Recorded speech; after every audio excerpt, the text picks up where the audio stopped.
Welcome back to Have You Heard, the social media podcast by us here at The Social Shepherd. My name is Zoe. I'm one of the co-founders, and today I'm joined by Katie, And Lucy. job titles, please. Senior Social Media Director. And I'm Influence Director. Lovely. Thank you so much for coming on the podcast. You two are regulars. Thank you. We have a very fun topic to discuss today, and that is pop culture. Lucy, this is kind of your realm of personal expertise as well as work expertise, I would say. So we will defer to you for a lot of this. But so what we want to talk today was pop culture. You know, pop culture has a huge impact on what we do on a day-to-day basis. You know, culture drives social trends, and pop culture is naturally going to be what we're seeing from a majority perspective there. But before I read out the ChatGPT definition of pop culture, I wanted to ask you both what your definition of it is. I'm stunned into silence.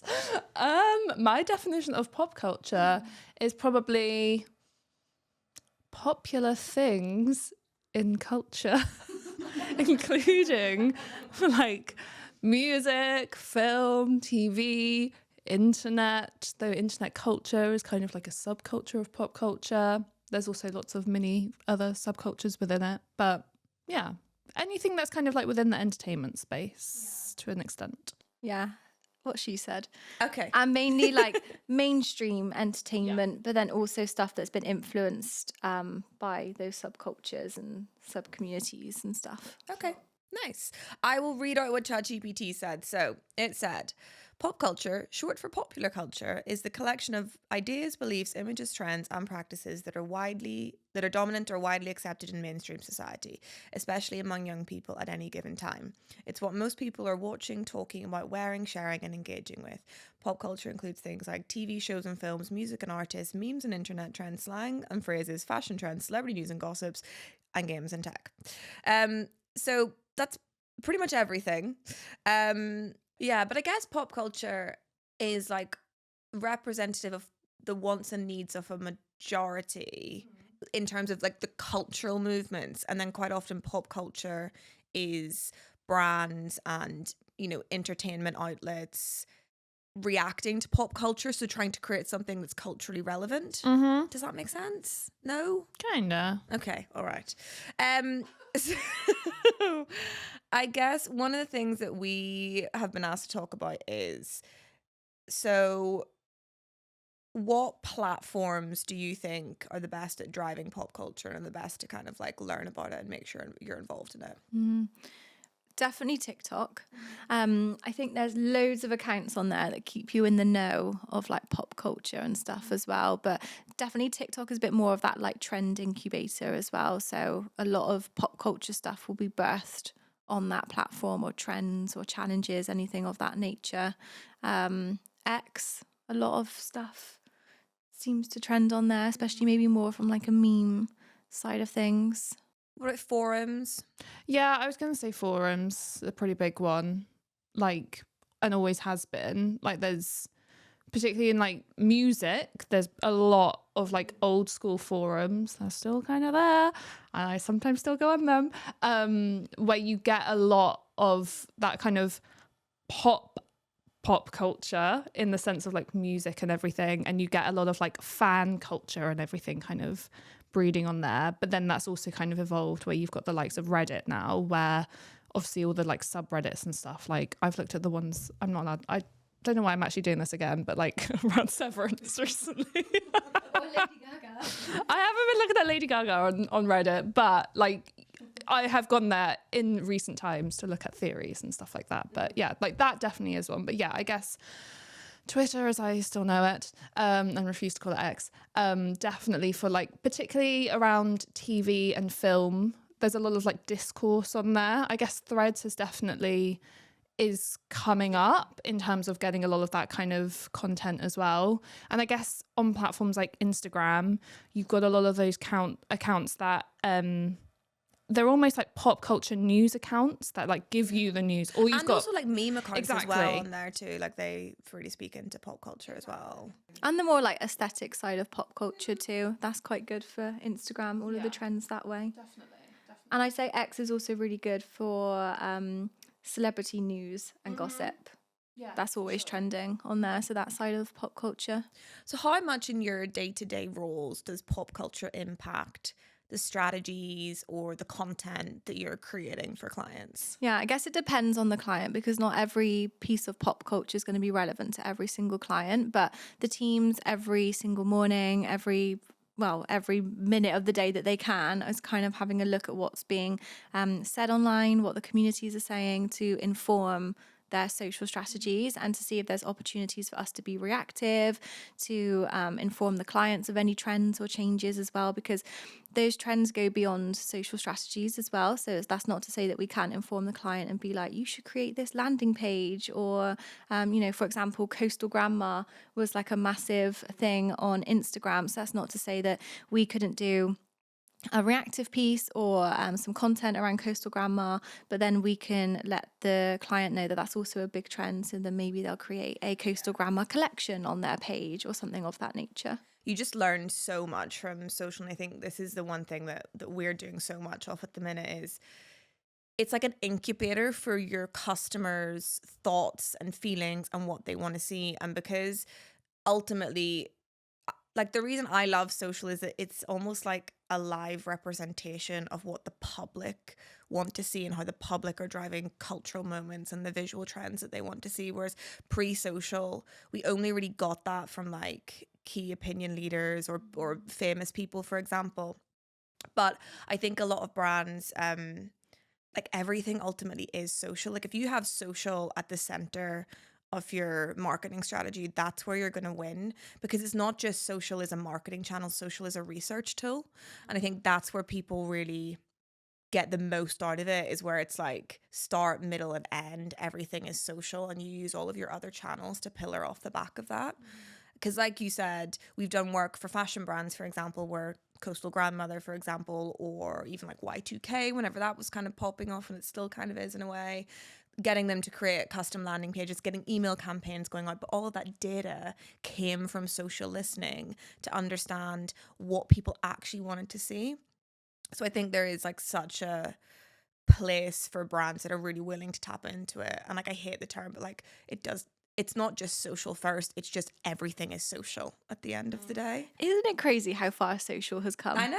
Like, for you to sit there and say that, and then like 10 years ago, that just wouldn't have been the thing. I'm hoping we're getting to a place now though, like, I feel like the value of social has been diminished quite significantly, and where you've got brands that are spending so much money, and we talk about it internally, like on outdated research tools and stuff like that, where they're like knocking on doors and filling in a survey and stuff. And I'm like, you can get more honest, more cutthroat. And okay, yes, you've got to know how to use the tools properly, and there's a lack in some of the data that the APIs will give us access to and stuff. But if you're smart with the data you get access to on social, there's just so much that you can do with it.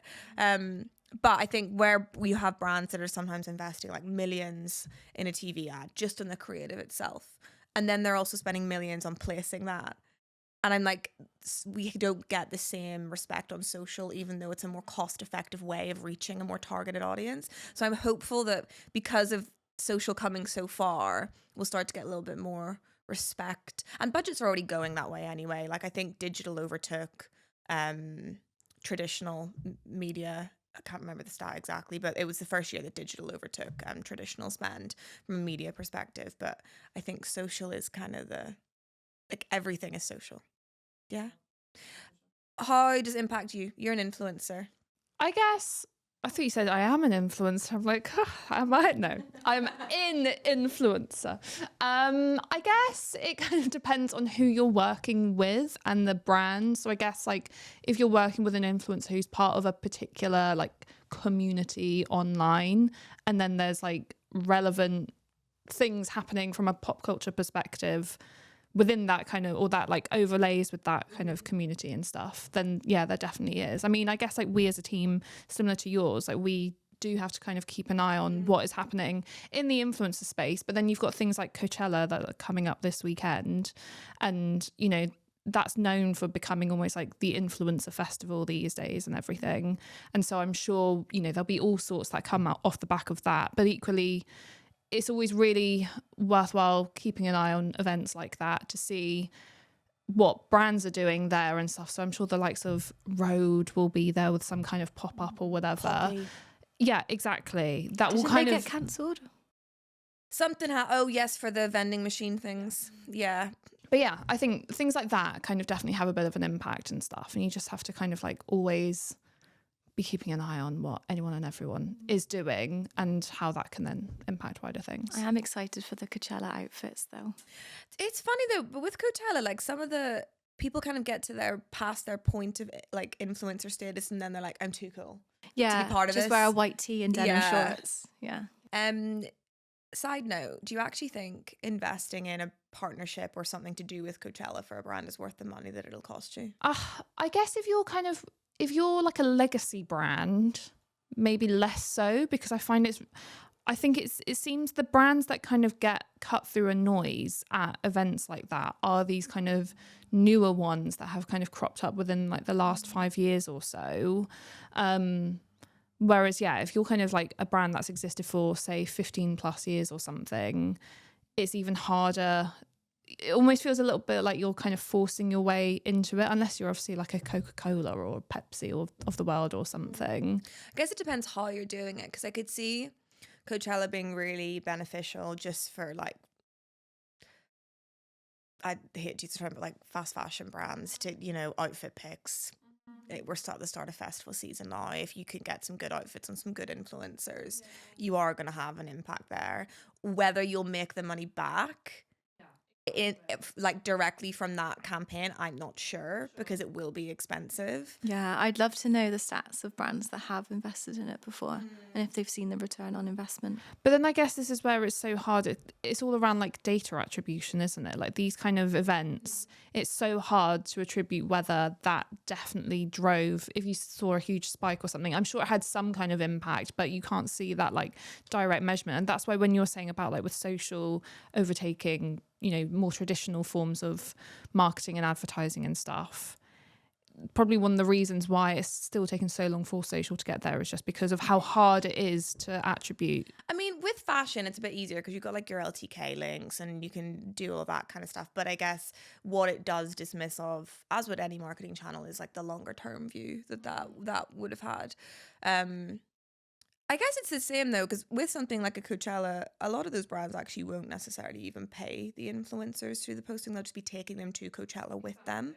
So then that in itself is, well, that's going to be expensive, but there's going to be that actually feels like quite a good way to work with influencers rather than just a pay to post type situation. Sure, it's like a relationship nurturing kind of thing. So like, I don't know, there's been times where I remember last year where you'd see all these influencers go to the Eras tour or whatever, and you'd be like, some random brand is paying for all these influencers to go and watch Taylor Swift, and then it caused loads of like backlash from all the like fans and all this kind of stuff. But then you have to remember they used that as an opportunity, as like a relationship building exercise for the influencer. So if said influencer got invited by a brand to go to something like that and had a great time, chances are, not always, but chances are they might want to keep on having a relationship with that brand, because it's kind of like, oh, well, that brand will take me to this thing, or they'll send me this or whatever. I don't know. Like there is a benefit for the influencer at the end of the day and for the brand.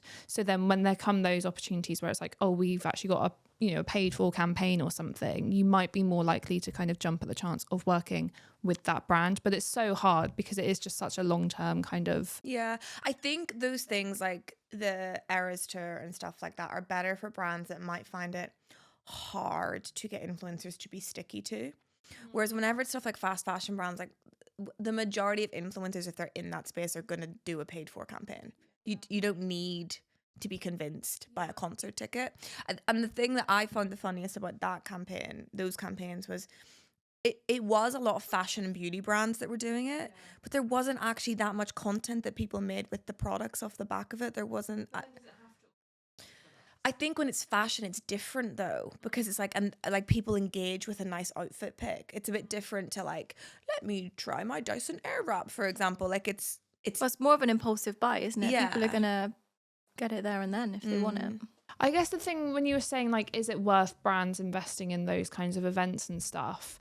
But I guess from like a pop culture perspective, like whilst events like Coachella maybe are seen as a little bit less relevant now or something, I guess if you are an artist performing there is still like a huge opportunity for you to kind of have cultural relevance online in particular, because it's like Sabrina Carpenter blew up last year because she like pretty much debuted Espresso there, and then it just kind of, I mean, she is what she is now. She's like a huge pop star and everything. And so for someone like that, like there is huge relevance in still attending those kind of festivals or performing at those kind of festivals. Like I saw something the other day around, it was like all these TikTok videos. Someone was showing all the different billboards and stuff as you like go to Coachella and like who's doing what. So you had like one for Lady Gaga, you had one for Marina and the Diamonds, they're just not called that anymore, and like all these other different people, and they're like rating them. And then you have to remember, for those artists, they're going to probably bank on going to this because they think they will have a huge kind of pop culture. There is a chance they could have a really huge like viral moment there or something. So there's a lot of relevance there.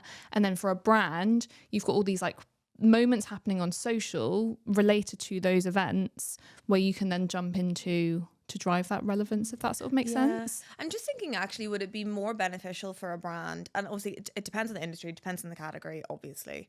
But like, to partner with an artist that's on stage, like a Dunkin' Donuts giving an artist like a cooler or something to drink whilst they're on stage. Like, would that be more beneficial than having a stand for Dunkin' Donuts there? Like, it's kind of understanding where you're going to get the most benefit from that moment. Sure. But at the end of the day, everything to do with pop culture it's just on to making you more relevant. Like, what's relevant for who you were trying to target or who your customer is at that point in time. And that's what really helps you kind of understand that, basically. And it does come down to everything in terms of, if you're selecting an influencer, what type of language are they using, for example? Because there's going to be a lot of language that is maybe relevant to an older millennial audience that a Gen Z audience. Why did you look at me when you said that? I didn't. I'm like a young millennial. I know that. I'm not aging you on the podcast, okay? But like, there is going to be language that you wouldn't like. My mom speaks in a completely different language to what I would speak. Do you know what I mean? And it's just about relevancy, and that's, I guess, where phrases and slang comes into pop culture as well. And I guess that's an interesting topic about how does a brand stay relevant through their social tone of voice whilst pop culture is always changing. So it's like the tone of voice and the slang that you say might be good for a brand to use now, it's going to be completely different in like 6 months' time. Yeah, but there was nothing worse. And I say this as someone who has been like chronically online since I was about 10 years old.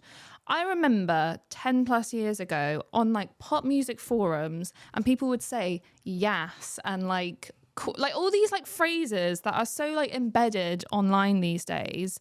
And then about like 5-6 years ago, people online started, like elsewhere online, started saying these things, and I was like, trend setting. but it was so, I was like, ew, like this was so like 10 years ago for you.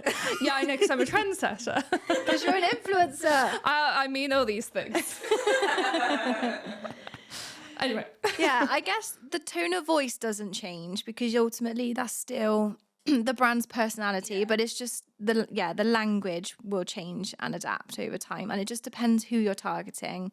But for example, if it is Gen Z, then you are going to have different phrases and slang words that you do have to keep up with, and that's just part of your daily kind of community management time, kind of embedding yourself as part of the community and seeing what they're saying. And a lot of those phrases do get birthed off the back of a social trend as well. Oh yeah. Like, what, skibbity toilet? Oh, I don't know. Have you not heard of that I have one? heard of Skibbity Toilet, but I don't That came actually from a know what YouTube it video. is. Even James's like 6-year-old nephew will be like, hee Skibbity Toilet. I'm like, but I don't know if we have any brands, even if they were really heavily in like the Gen Alpha space, that we would have them using rogue slang of that Skibbity nature. Toilet. No, I don't know. I'm not sure. I don't really know if that's a place for a brand. I had to do in like a Gen Z workshop, we had to like assess other brands. Were we doing that? No, like competitors, sorry, of a brand we were doing a workshop for. And I can't think what the phrase was that like every single brand was using. Okay, come back to me. Is it like Slay or something? No, Slay is just like... It's a bit dead now. What the heck is that? That's Skibbity Toilet. Oh my goodness. So it says, Skibbity toilet. Hang on. What does it mean to say Skibbity toilet? Refers to a meme that started from a YouTube series about an army of toilets who tried to take over the world. They have men's heads coming out of them, and they are at war with cameramen, who are men with cameras for heads. That's gone over mine. I'm not quite sure what that is. Is it kind of like salad fingers? Do you remember salad fingers? Anyone remember salad fingers? It was this YouTube thing. I remember being in year 7 when like YouTube was starting to become a thing, and there were all these random videos. There was salad fingers, there was the shoes song, there were all sorts and stuff. Ooh. Salad fingers. Horror. Yes. Oh yes. And children I are do watching recognise this. that. I was.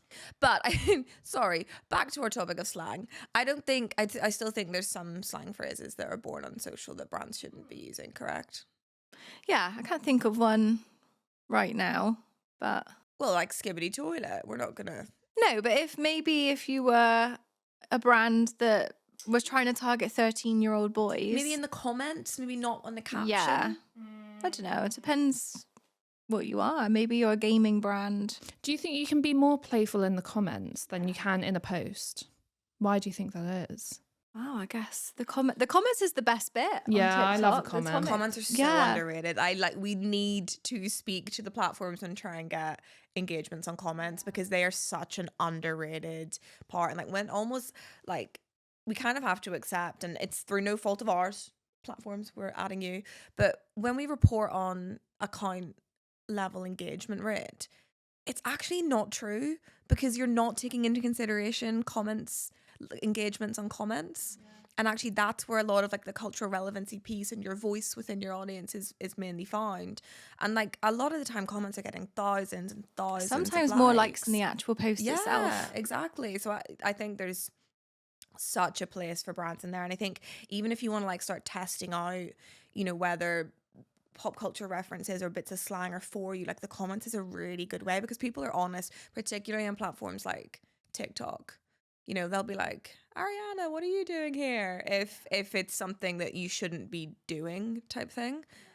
That feature on TikTok where you can actually send people the comments. You introduced this to me. Love it. What a great... You can send someone via TikTok DM the comment. A specific comment that you want to highlight. Love it. Because there are really funny things Yeah, in there. because sometimes the comment's funnier than the video. So if we're watching White Lotus or Severance in your case, and we find a funny comment about a certain episode, I'll send it to Lucy and we'll be like, hee hee.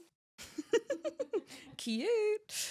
One thing I was going to ask was, is pop culture something every single brand should take into their strategy? I think you should have an awareness of it. And that's the most important thing, more than forcing yourself to actually participate in something that's in pop culture necessarily. I mean, I think any good marketer is going to have a strong awareness of pop culture and what's going on. The difficult part of that is you actually quite often have to go out of your way to make sure that you're looking at all of pop culture because, as we've discussed, you will end up in your own echo chamber, particularly with how algorithms work these days. To you, pop culture at this point in time, like, tell me the top 3 things that you guys think are pop culture just from your algorithms. White at this point in Lotus. Mario Kart on the Switch 2. That's on my everywhere at the The moment. new Epic Universe theme park that's just opened in Orlando. Oh, wait, I've seen that. Yeah. Isn't there a Mario thing there? Yeah, Yeah? Yeah, Are you Super gonna Nintendo go? World. No, because it was an extra £300 for a that's one-day disappointing. ticket, and that it was going to be opening the day that before we go home. And I thought, I'm not queuing 5 hours for one ride. I'm going to have to go onto my TikTok to see. I can't remember. What else? Justin Bieber having a bit of a Oh, yeah, that's a bit bleak. bit of a mental breakdown. Oh, Love on the Spectrum. I'm getting a lot of that. I'm getting a lot of those. Oh, they're so cute when they start singing to each other like Disney songs. That dance people are doing. What dance? Not that one. Hang on, I'll find it. Is it when they go This in one. like this and then? Oh, I've not had this one. I don't think. Whoa. But my point for asking that question was that we will all have a different view of what's trending, and there'll be broad stuff. Like, I know, for example, that you're all talking about The White Lotus and Severance. I have not watched it yet. I'm going to wait till the sofa arrives from my new house and I'm going to binge it all. But we know that there's broad topics, but we're not in it. And I think that's where you do have to get out of your sort of little echo chamber, because Jack's FYP at the minute is just gardening. So is mine. Yeah, and Chloe Williams. Have you seen Chloe? Who's Chloe Williams? I'll show you No, afterwards. It's I not actually something for learned the how to body. garden this weekend. Did you? Yeah. Garden. Well, Did TikTok help you? no, my mum. Oh, right. My mum helped me. But, How to garden is this very well, I say how to garden. She literally gave me a pair of gloves and a sacre... Yeah, what are they called? secateurs. Secateurs. I was going to say sacre bleu. Sacre. Secateurs. And I was just clipping away Yeah, the it's dead great. stuff. But then I went and got some plants. And then I went to TikTok after when I got home and I was like, how to pot a plant. Because you have to put something at the bottom where the hole is. I didn't even know that. Social is everything. Yeah. Social is search. Yeah, it is. Search is social. Honestly. It's an ecosystem. I'm just so excited we're in this industry and that it's all popping up. Like, we're the golden stars of marketing channels. And We I'm so sure excited. are. Hell yeah. But on the topic of brands tapping into it, the example that I always use for this is we have lots of different little niches of clients that we have in the industry, and one little niche that we have is homeware brands. And we're going to have a very different approach to pop culture and pop culture references and how it helps us form a content strategy for a homeware brand. Like, think luxury light switches. I'm not going to name the name, but we're going to have a very different approach to that than we are for a fashion brand that we work with that is very trend orientated. So I don't really think, now for some of our homeware brands, you know, you could do like Butter Yellow is having a moment. So you could do like the guide to Butter Yellow. Particularly, we have like a tile brand that they did do that. That's where I got that reference from. Shout out to them.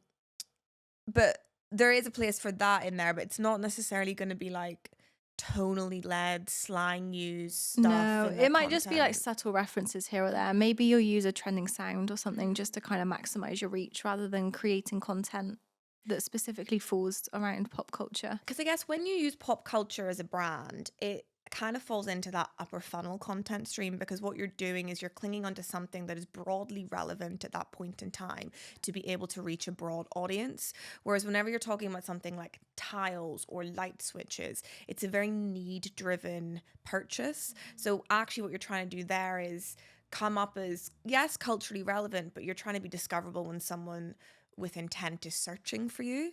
So it's a very different strategy. So Just understanding your objective, isn't it? What are you and trying understanding to the achieve? mindset of what the product that you're selling.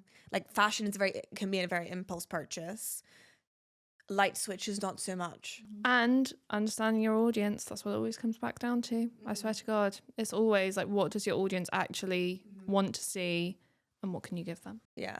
And I hate seeing, like, sometimes brands will hop on trends and they just have no business being there. And you're like, you can tell from a mile off where they've just gone, oh, we'll just give the social account to the intern.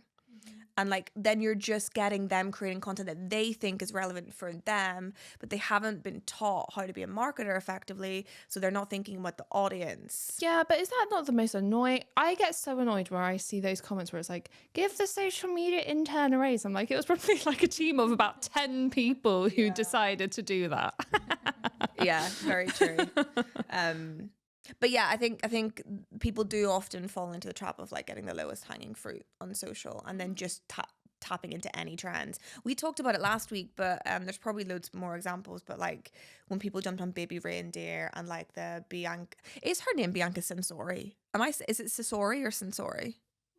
I feel like there's maybe not an N. I'm gonna Google this. Hang on. I was about to get my phone out. Sensori. Okay. But loads of brands hopped on those moments. And I really liked the guy that runs the socials for Monzo came out whenever everyone was kind of tapping onto this baby reindeer moment, which was controversial because that was a real life story, and there was a lot of mental health issues, a lot of trauma that people went through that were actually involved in that real life situation. You were kind of making light of quite a serious situation that was propped on one or multiple people's demise over a certain period of time. But the guy from Monzo came out when this happened, and he said, at Monzo, they do tap into pop culture a lot of the time, but they won't post anything that is damaging to someone else or is built upon someone feeling or being hurt, basically, is what they Yeah, kind we of have said. quite a few clients like that, to be fair. More so the more like corporate brands, I'd say, have that stance. But we would always kind of take that approach anyway with a lot of our content. But I think it is really easy to get caught up in a social trend and forget the kind of what's behind it. Yeah. And like the Bianca one, we had quite a few clients come to us and say like, oh, should we hop on this? And we were like, no, because you really don't want to be wrapped up in that. And okay, yes, you might get like the social media manager or the social media director might get a little endorphin boost because you probably are going to get more likes on a piece of content relating to Kanye West and Bianca Censori because it's so relevant. You are going to reach a wider audience, but you also have to be really protective of the integrity of the brand. It's not morally right. No, it's not morally right. And I think that's where people get really stuck whenever it comes to pop culture, and they just think everything is relevant for them. It's like the whole when Duo the Oral died. And then and I don't even know if the next one of that came from that. I think it might have been something else, but all of the RIP, our best-selling product, has died. Like from every single brand under the sun, like, and to the point where I was like, guys, you're like a month late to this. Like, could we not? It was just, I don't even think it was like, well, actually, it's like we were saying the other day, I don't want to be like judging a team's efforts or anything like that. But yeah, I would just like to understand a little bit more around the thought process that went into that kind of content, basically. Also, it could have taken them 2 weeks to get out of approvals. That is a really big issue whenever it comes to like trending moments in pop culture. You're probably your bane of your life. Yeah, literally. But I mean, it is what it is. Sometimes clients' approval processes are what it is, and if we miss the boat, we'll tell them, and then we won't end up posting it because we don't want to do what you just said, where people look at that post and think, oh, they're 2 weeks late. Yeah, that's the worst. And you can still tap into pop culture moments and not have it to be social trends. Like pop culture and culture in general drives social trends. So if you are smart as a brand and you do know that you need a bit more approval, and I mean, every brand should be doing this anyway, because if you're only looking at social trends and being purely reactive, you're not being proactive in any shape or form, and it's a little bit performatory. Is that a word? Performatory? Okay, well, you know what I mean. You should be listening to culture. So for brands with longer approval processes, there's moments and signals that you can use that indicate something is trending or really relevant to an audience, and you can even use that in like new product development and stuff like that. So it's coming.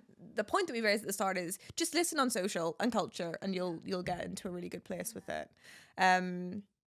Are there any like complete do's or don'ts that you would give brands or clients whenever it comes to pop culture? Well, I think we've already discussed them, a lot really. of it. Just making sure you're being timely, making sure that you're morally right when you're picking it. And it's relevant for And you. it's relevant. And not just to your audience, but relevant Yeah. for the brand and the product. And not just hopping on everything. You made a point the other week about if you're going to tap into pop culture. Because I think, like, okay, granted, they might be like, it's done so well, but like, we're all sat here thinking it's pretty naff. And I think that's where you have a disconnect between upper management and social, and they're just not on the same page, and people are thinking about relevancy in the scope of what's relevant to them and what's brave to them.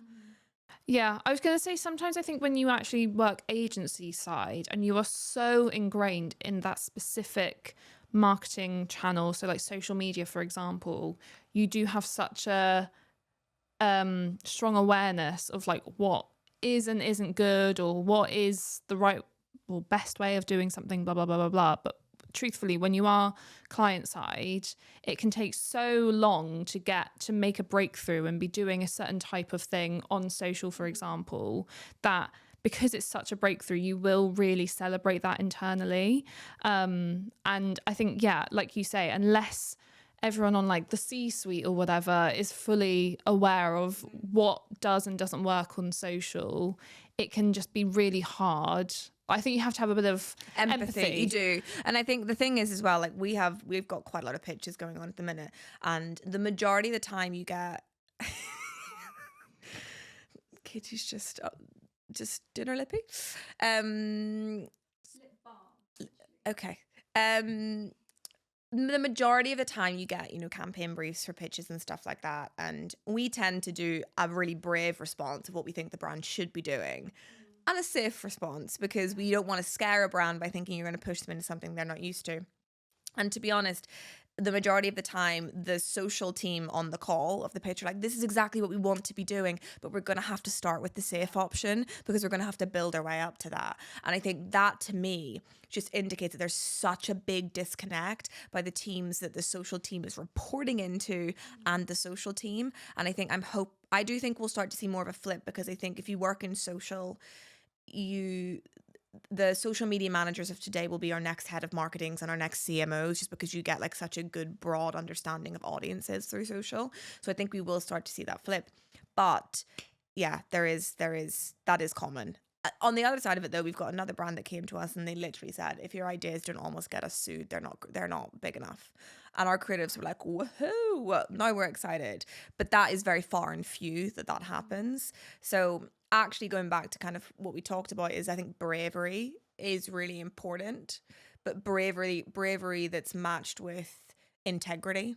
Yeah. Does that make sense? Yeah, and it's our job as marketers to push the clients in the right direction as well, because we've been in positions before where we've had this great idea, maybe isn't even that brave on the scale of how risky it is, but the client is still super scared and thinks that it's still too risky, and they end up pulling you back, and then the entire messaging starts to become maybe slightly more promotional rather than disruptive, and then it just changes the whole vibe of the campaign. And so it's our job to make sure that we're continuing to push them and let them know that actually if you go down this route, it's not going to perform.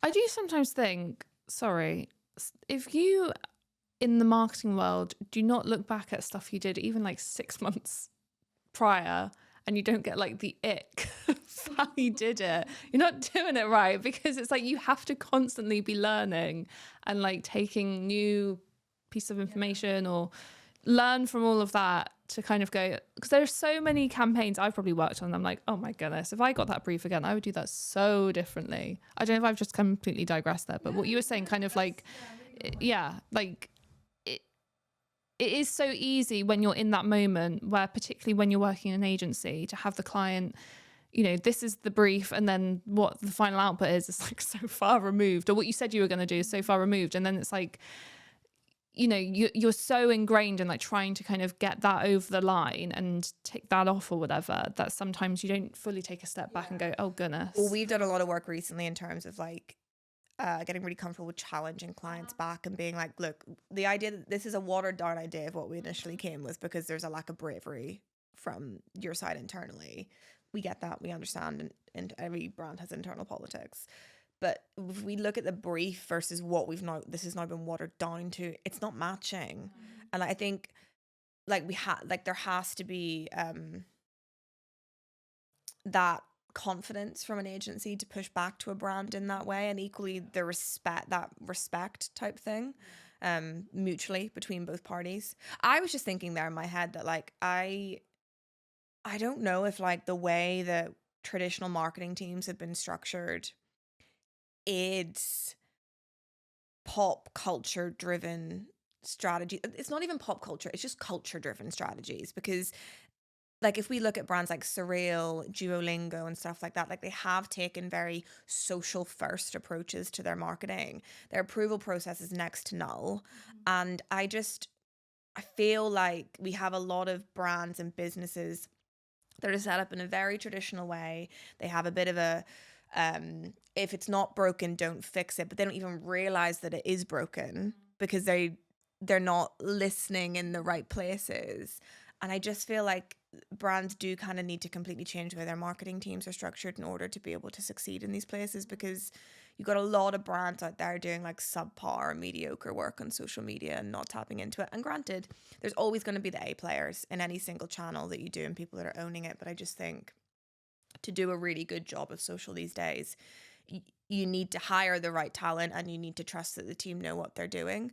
And if you want to micromanage, well, then you better get your hands dirty and get into the sandbox with them and learn what's going on in culture and what's around them, because you're not going to understand the references that they're bringing to you, but your audience will. And that's the issue. Do you think it's because, though, there's so much expected from marketing still? Like, when you are client side in particular and you've been told by your finance team, right, your budget is X, we need to see these kinds of results and stuff. Like, I'm not surprised there are so many brands that are still just relying so heavily on media buying to get the results that they want to see, because I guess like those big pop culture viral moments are actually really hard to kind of, you can jump onto a trend or get involved with a moment in pop culture, but then to kind of see a huge number of, impressions, engagements, whatever it might be, that makes you think that was successful. It's so hard to get that moment right. And I guess as well, like, marketers on a client side team traditionally are always so thinly spread. They're across so many different things. They might be on out of home, they might be on paid media, they might be on paid social, they might be on, whatever it might be, email marketing.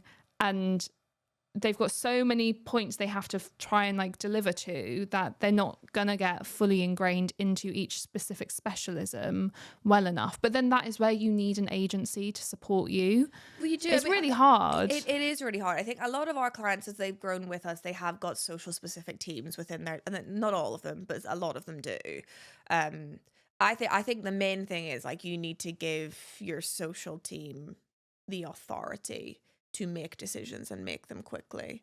I think that's the main thing, because I do have empathy for those teams where they don't have specific people to social and they're not looking at, then you do end up making decisions as to, well, if I'm in this brand, ideating for this brand, you end up in this like idea circle of like, oh, well, we didn't get that approved last time, so we're not going to put that forward, or we didn't get that approved last time, and just bravery just dies basically. Whereas it takes quite like a strong person and a strong marketer to be able to go, no, we need to keep pushing. And I think a lot of it actually might come down to cultures inside of businesses and how people feel empowered to challenge and stuff like that. And that's everyone at every single level of the ranks, because some of our best ideas will come from our exec teams, like our entry level roles, and we'll help them shape them and stuff. But I think, and we've gone a bit of a digression here, but it actually does come back to the initial topic, because there's not really any point in doing that if you're not going to have the bravery to actually action it in a way that makes you stand out from the crowd, because otherwise you're just going to be in this like turnkey mud of all of the brands posting the same thing. Yeah. Should we end there? Yeah. All right. Thank you so much for joining, and thank you so much for watching. Please make sure to comment if there's a topic or a guest that you would like us to cover or have on this podcast, and please make sure to like and subscribe, because it makes us really happy. Thank you again for watching, and we'll see you next week.